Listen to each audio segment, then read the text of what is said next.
and be careful, because if you run across one of these things in nature, it will suck your insides out, either through your face or through your butthole. Hello and welcome to Too Busy Didn't Know TBDK with me, Go Joe. This is the weekly show where I round up the best technology, startup, business, and science news. I summarize the best stories and then I present them to you so that we learn something together and you don't have to stay caught up because I catch you up every week. Let's hop into it though. I got 9 stories to go over this week, all mostly with videos. So if you're listening on the podcast forum, know that you can go on YouTube, look up TBDK, subscribe there, and you can actually see all of the things that I'm talking about. But let's go get caught up. Hello again and welcome. I'm going to get all this, housekeeping stuff out of the way right in the beginning here. If you like my content, hit subscribe or, I guess subscribe on both YouTube and podcasts. Wherever you're watching, help support the show. It would mean a whole lot to me. Help me beat the algorithms by giving me a 5-star review on iTunes Music if you're into the podcast version, or on YouTube, leaving a comment, liking, sharing, all that good stuff. It all helps me, beat the algorithms and grow the show so I can keep bringing you more high quality content. But let's jump right into it. You're not here to hear me grovel. Please support me. You're here for that knowledge. Now, like I said, I got 9 stories this week.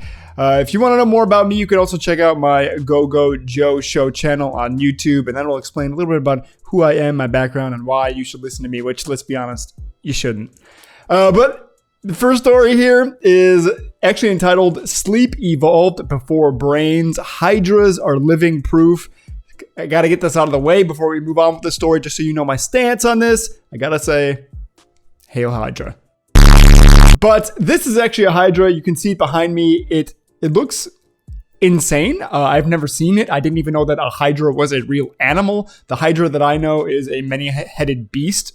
Both from Marvel Comics and from fantasy books. But this thing is apparently a Hydra, and if I'm going to be honest, it looks like something that would attach itself to your face and suck out your insides through your mouth, because it has a bunch of tentacles, and then it has a long piece that could go right over your mouth, and then that's when it would, suck out your insides.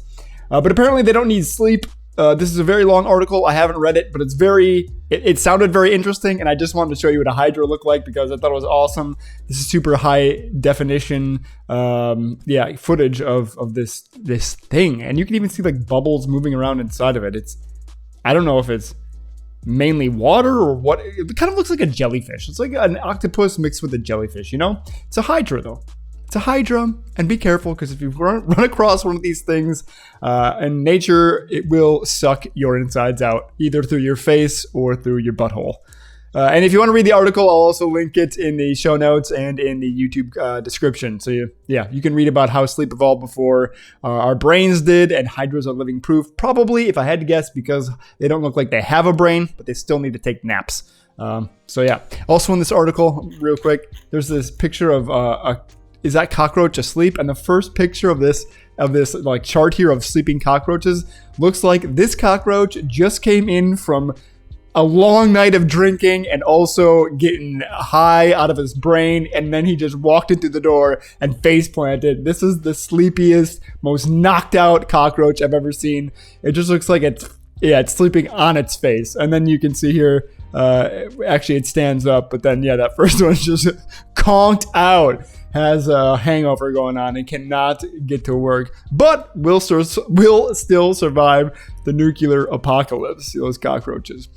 The first real story, though, is pretty cool. I talk a lot about this on this show. I'm very interested in it. I think it's an emerging technology that is going to eventually make its way down to most people through the form of an implant, and that is a brain-computer interface, which links your human brain to a computer, hence brain-computer interface. There's this company that you might know called Neuralink, which is kind of the leader right now in this space. They're making an implant that is implanted by removing part of your skull about the size of maybe like a nickel, and then they plant little feelers in your brain through this implant, and then you can wirelessly communicate through Bluetooth. We can read our brain signals and interpret them and do things like interact with machinery. But this new study, it came out of a university. It says a neural implant lets a paralyzed person type by imagining writing, and there's a video to go along with this. It's only 1:40, but I'll explain it as we listen here. The video says to help people with paralysis communicate, scientists want to tap into their brain activity. Obviously, because then they can interact with things if we can tap into their brain, because they can't move. For the first time, they've decoded the brain signals linked to handwriting, which is pretty rad. So they can see it lighting up in the brain, and then they've linked it to handwriting.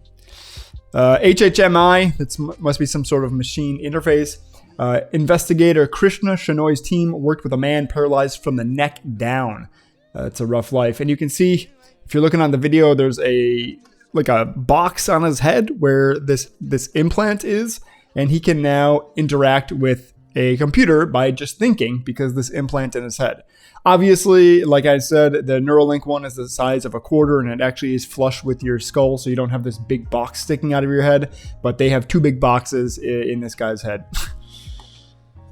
And what they did pretty much here in this experiment is they had him imagine holding a pen on a piece of paper and writing. He imagined writing.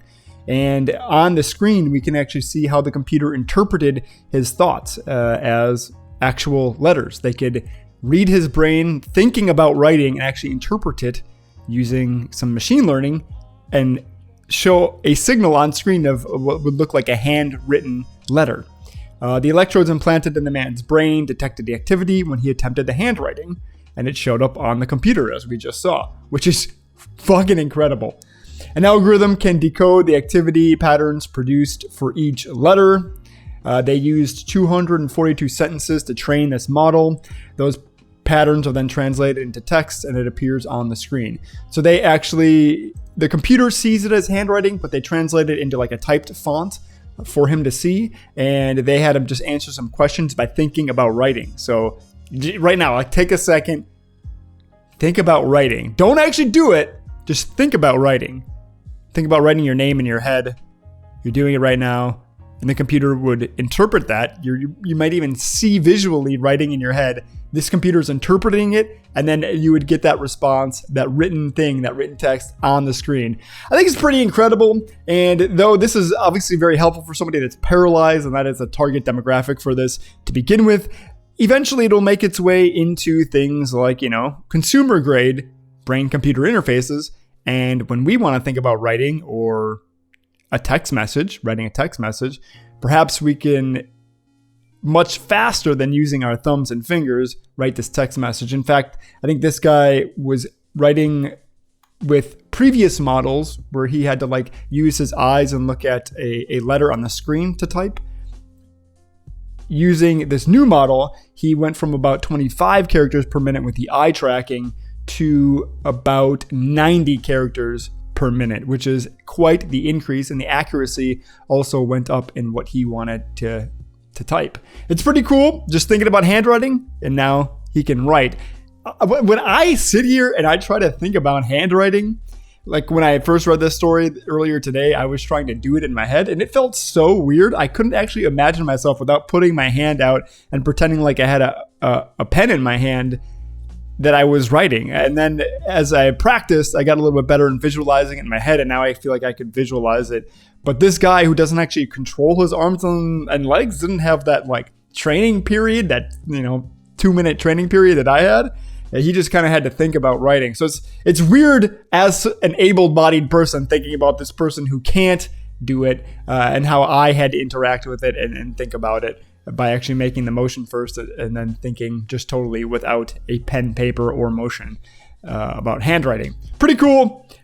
Again, like I said, how it makes its way into consumer-grade technology, I don't know, but I love the progress that we're making here with neural networks and machine learning.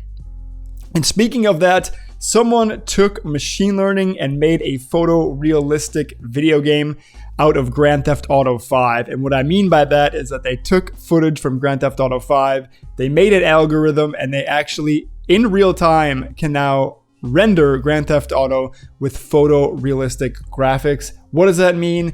Let's look actually at this video to see what they did here. So this first part of the video, and who this guy's talking, I'm going to turn this down. And I'm going to turn it down. And okay, so right now they have the original game footage playing. If you haven't played Grand Theft Auto 5, this is what Grand Theft Auto 5 looks like.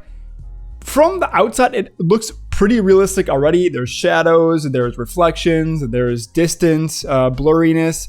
There is all sorts of stuff, and there's a reflection on the hood of the car. Like, it looks good already. It's not exactly photorealistic, but it looks good. And now, using their new technique, they reversed the footage. I don't know why they reversed the footage and didn't just start it over, but they reversed the footage and then play it again with their rendering on it. And like for the first second, it kind of doesn't look realistic, as some of the animation, I think, of the car looked a little weird.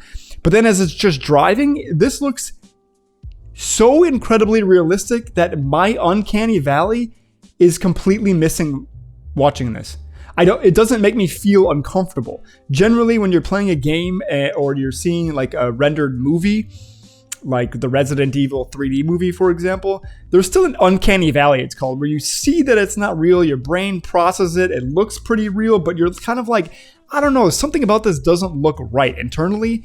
And with this new rendering result, it has completely removed it, at least for me watching this footage. If I didn't know that this is Grand Theft Auto 5, you could tell me that this was a recording from California and I would be like, yep, definitely. When does the crash happen? Because why else would you be showing me this if there wasn't a crash about to happen?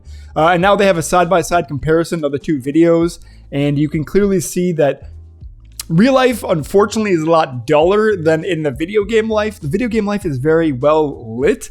It's very warm. It's very clear to see. And in the real life rendering, it's very muddy. It's a lot of green, a lot of the same color, maybe because of the smog or whatever.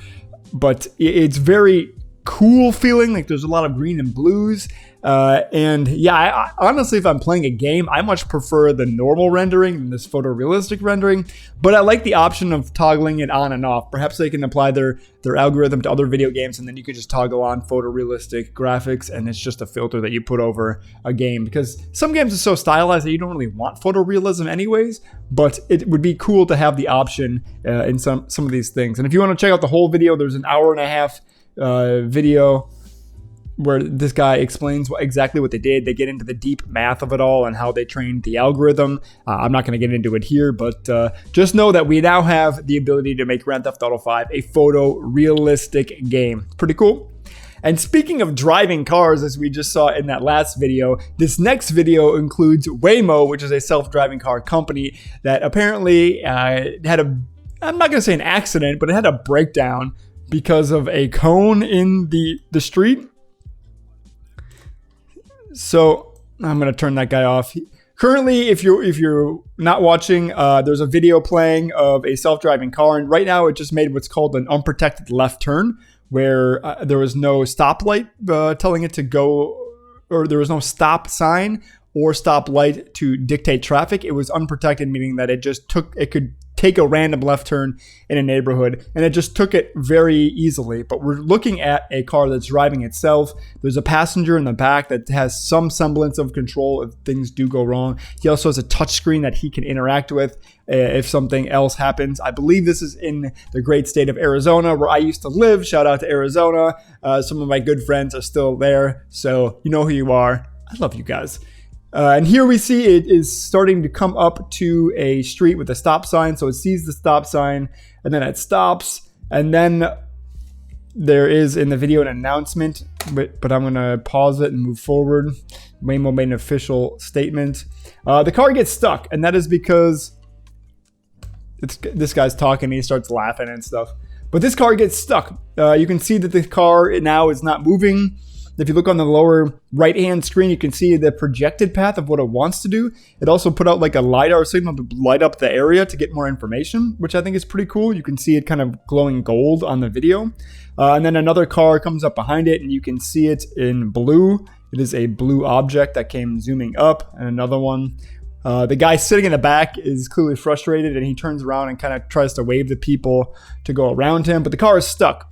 And the reason that they think it got stuck, actually, if you can see on the lower right-hand screen, is that there are 2 cones in the road, and one of the cones is kind of in the path that it wants to take, and another cone is kind of next to it. And so what happened here is that the self-driving car could not figure out that it could go wider around the cones, and so it just got completely stuck where it was and could not move.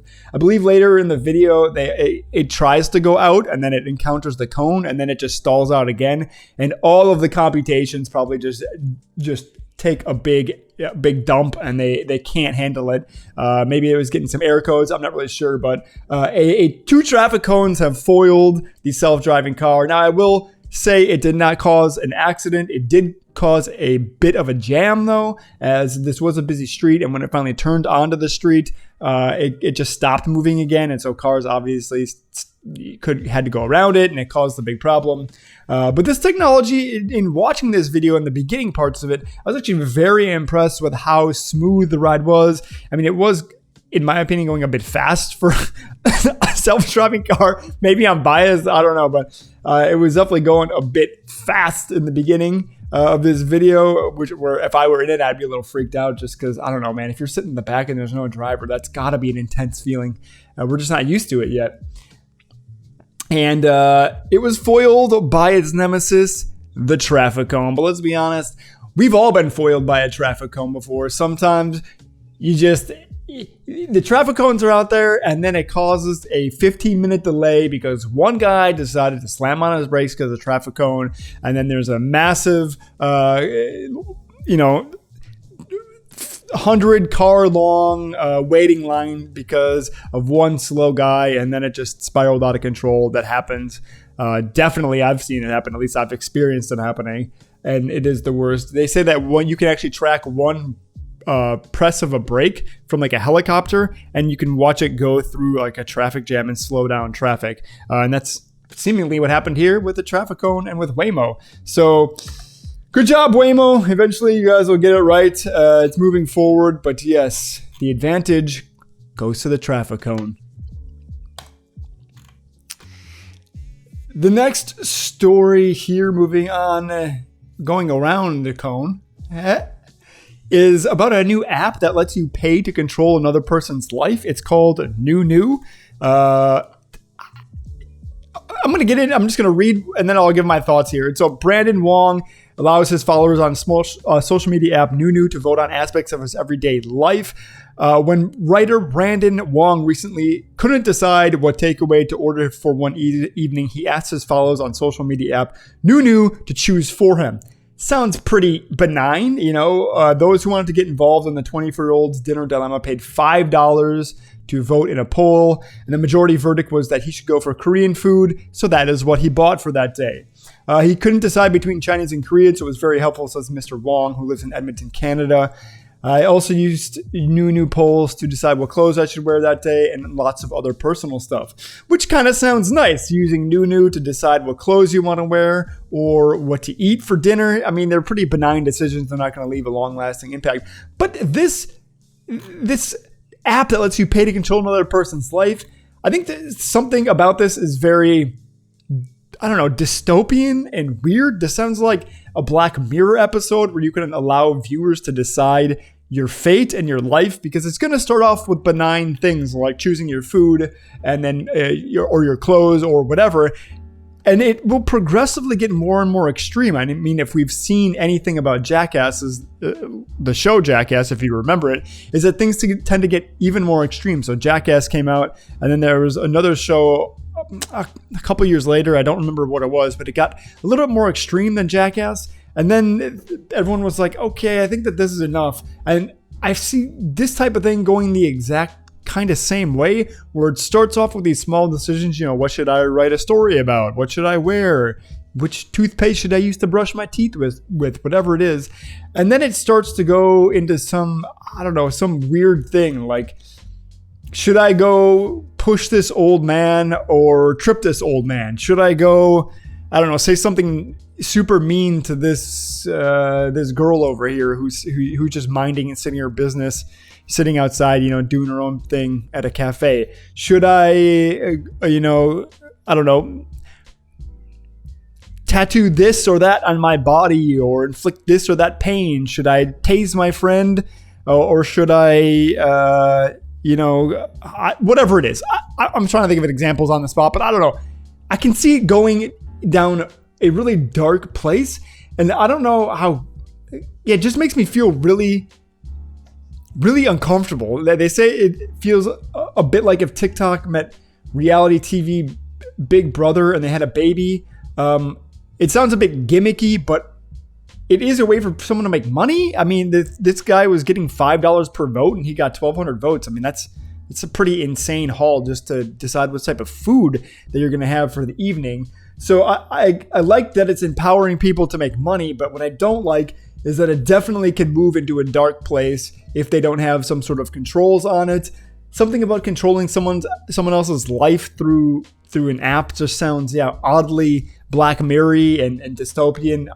I'm not about it, but if you're a Gen Z person and you're going to tell me that I sound chuggy because of it, that's fine. You do you get on that new and have someone else control your life. That's cool. Perhaps when you get up into the age, you won't be in the new anymore, and it won't be that new. Anyways, it'll be that old at that point, and you'll be over it. But what do you guys think about it? I don't know. I guess they got some pretty big investors here, Will Smith and other people. If I had money and I was going to invest in something, I would not invest in something like this personally. As I said, if people sound like they could take advantage of others and really make them do or challenge them to do really evil things because they feel like they're obligated to do it and to push the boundaries to get more money from the decisions, because we know that humans like to push the boundaries. And so if somebody's asking for extreme things or gets known for doing extreme things on Nunu, they're going to get more money because that stuff tends to go viral. Nunu is run by this entrepreneur, Courtney Smith. Looks like an interesting girl. I don't know what made her want to create this type of app, but if you want to check it out, it's called Nunu. I don't know if I'll check it out, but I will say that I'm always interested in these types of new social networks. I didn't get on the TikTok craze when I first saw it coming up because I didn't like the fact that it was linked to China. I still don't like the fact that it's linked to China.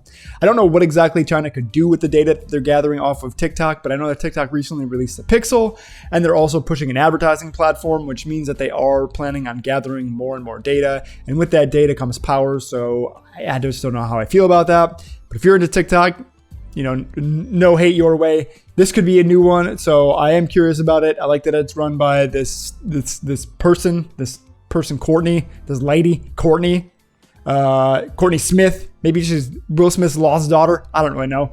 Could be, but she spent 2 years developing the idea. I don't know why it took 2 years to come up with voting with money. It's called gambling, I think. But yes, check it out. New. It's new. Another new thing, Google I/O happened this week, so there was a bunch of announcements from Google. One of the coolest ones I think I saw was this thing called Project Starline. I almost said Starlane.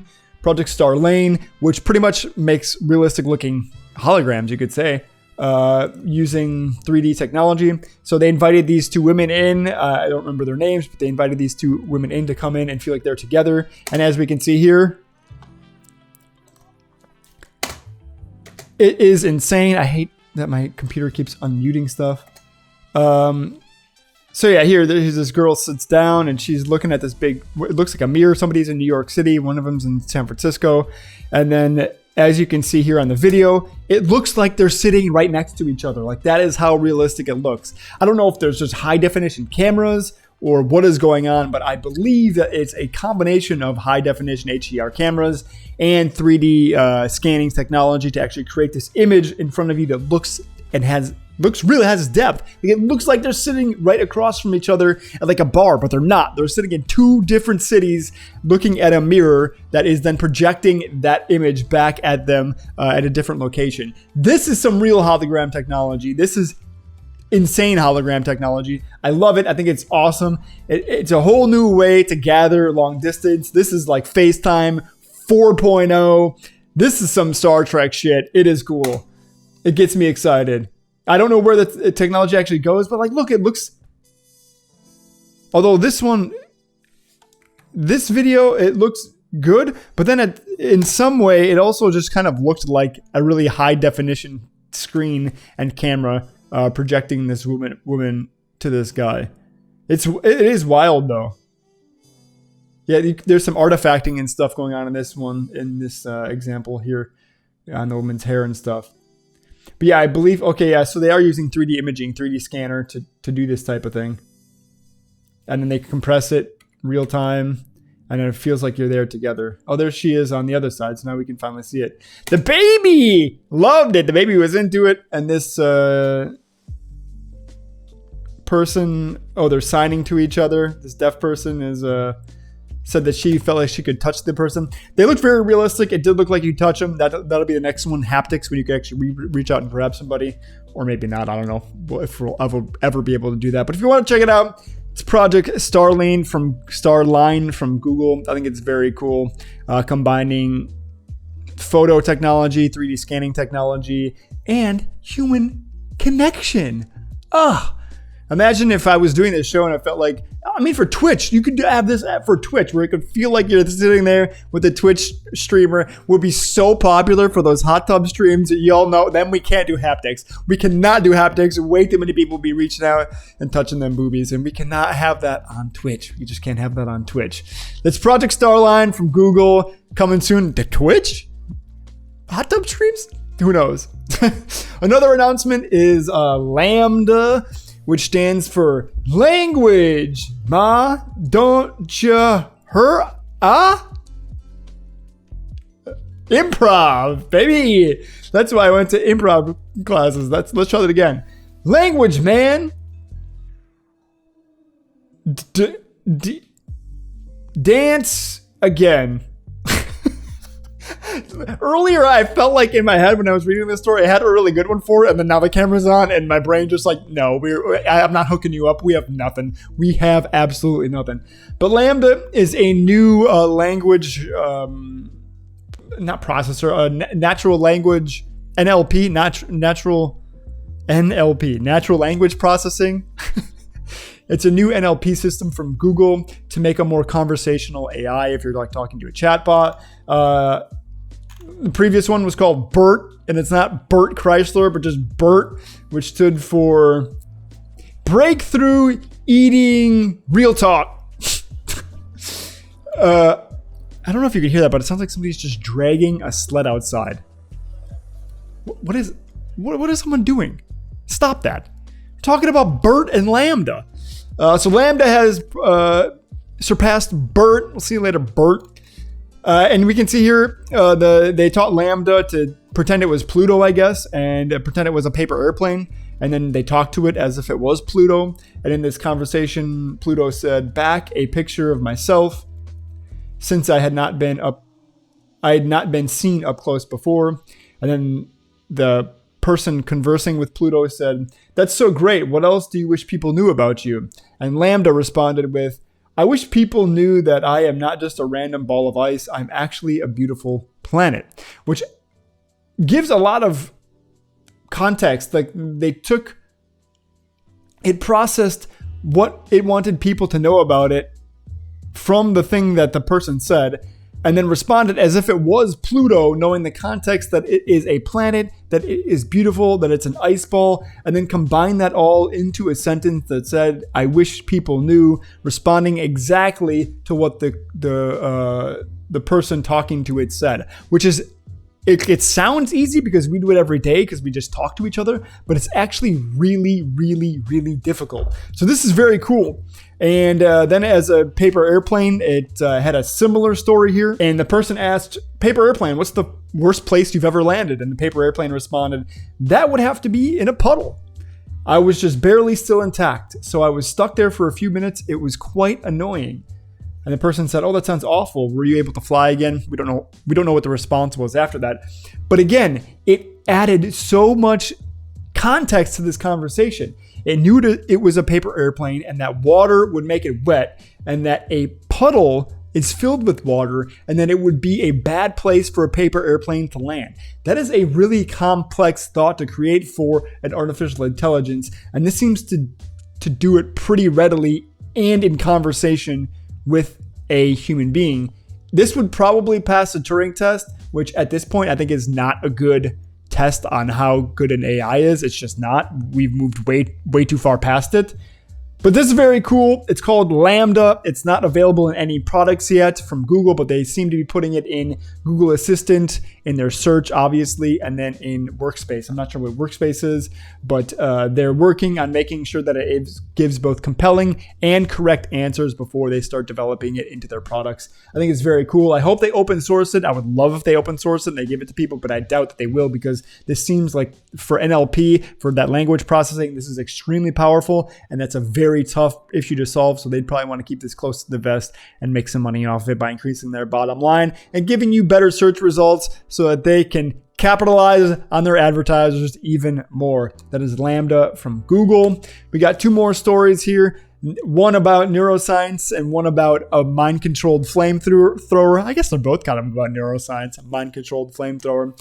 This first one says the neuroscientists have followed a human thought as it moves through the brain. One thing that we don't really understand about the brain is how thought happens and how all of the systems and different parts of the brain work together to actually form consciousness and thoughts. And so for the first time, scientists have actually watched a thought form in the human brain. I believe, again, they use some sort of maybe machine learning algorithm and an fMRI and EEG machine. If you want to learn more about brain stuff, I have a great video. It's one of my top uploads about brain-computer interfaces, and I cover some of this background as well, which you should check out. There's another video I did on a Thoughtful Thursday about brain stuff, and I remember the author writing to me and telling me that I did a good job, but I don't remember what it is. If you want to go back and check it out, it's in my Thoughtful Thursday series on the Go Joe Show channel, not on the TBDK channel, because now they're separate. But let's take a look here, tracking a brain as it generates a response. So I guess my guess here, because this is a very short clip, is that the person who is in the fMRI machine and is being scanned was given a word cue. They probably had a list of word cues. This word in this video happens to be humid. And then the person had to think of the first word that comes to their mind and then respond out loud with that word. I'm guessing that's what's happening here, just based on the setup that I see, is that the researcher asks a random word, which is not random. They have a list of words. And then the participant will say the first thing that comes to mind. We all know that game. We've played it on long road trips when we were extremely bored, but that's probably what is happening here. So word cue, let's check it out. They say humid, and then the brain is going to light up with certain colors. Yellow is stimulus perception. Red is word selection, and blue is response prep and then execution of saying that word out loud. I'm not sure how they separated each of these colors and tracked the thought, but if I press play here, so they say humid, and this is probably the actual recording of the experiment because it's a sound wave thing, and I'm guessing it's someone saying humid, someone else responding with dry, and then down here we see that the participant's brain. And so humid is said, and immediately after, at the end of the word, you can see the bar is right at the end of the word humid. The brain starts to light up in the lower middle quadrant is where the yellow is. So that's the stimulus perception. That's the first place that lights up during this experiment. And then in the front, we see the red popping up and a little bit off to the stimulus side, or overlapping with the yellow stimulus. And then we also already see a blue blob happening in between the red and the yellow. And again, this is the very second that the word humid has ended. So the researcher has said humid, and now all of a sudden the brain is just lighting up already at the end of that sentence. But I don't even know if 1 second has passed. It's like a half a second has gone by, and we've already perceived the stimulus, selected the word in our brain, and maybe that means selected the word humid and decided that that's what that is, or selected our response. As we can see, the response prep is already being prepped. So within a half a second after the word cue, our brain is already ready to go with an answer. And then as we see it go by, the yellow stimulus disappears. The red is still lit up and the blue response is now being prepped. And then as it gets executed, it seems like as it gets executed, as the person is saying dry, because now we're actually through the word that came to mind was dry. We're halfway through the word dry, and the word selection has been eliminated. So word selection clearly now means the word that we're going to say. And the response is being executed because we're in the middle of saying it out loud, or the person is in the middle of saying it out loud. But interestingly, the stimulus perception, the yellow, is again lighting up. So it disappeared and then it re-lit up here at the end of the response time. And then it goes away again. And so they think actually what this means, the yellow part, as I read earlier, is I believe the frontal cortex part of the brain that is lighting up. It wasn't a surprise, but they never actually saw it quite like that. So they say, well, none of this threw up any surprises. The results clearly emphasize the role of the prefrontal cortex in directing the activity. So the stimulus response is the prefrontal cortex, which received it and then coordinated you selecting the word and then you saying out loud, dry.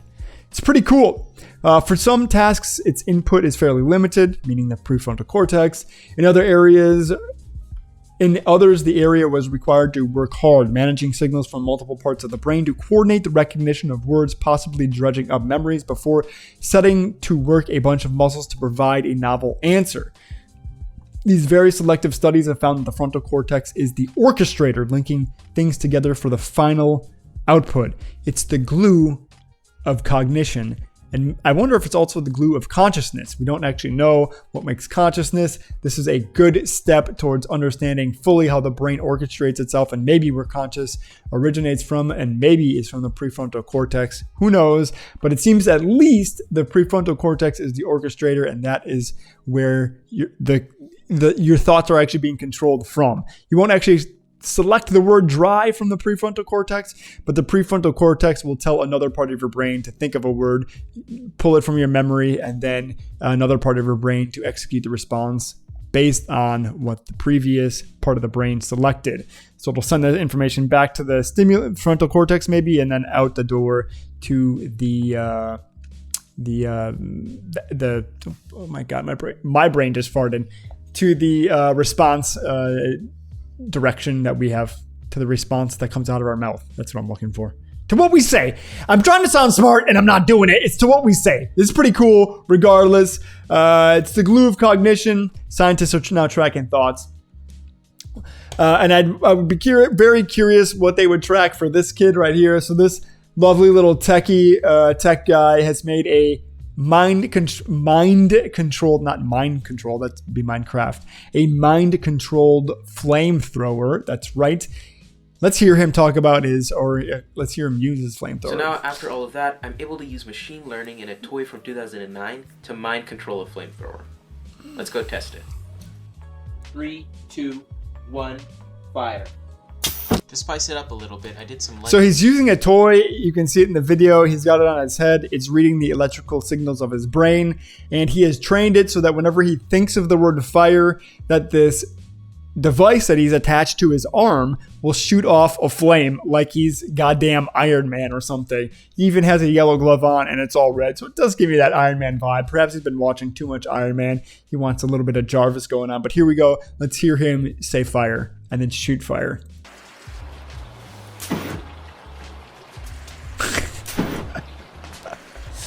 Here we go. So this time he lunges down and like he's landing, doing a superhero landing, and then fire shoots out of his hand. And he doesn't say anything. He's just thinking the word fire and it's shooting fire.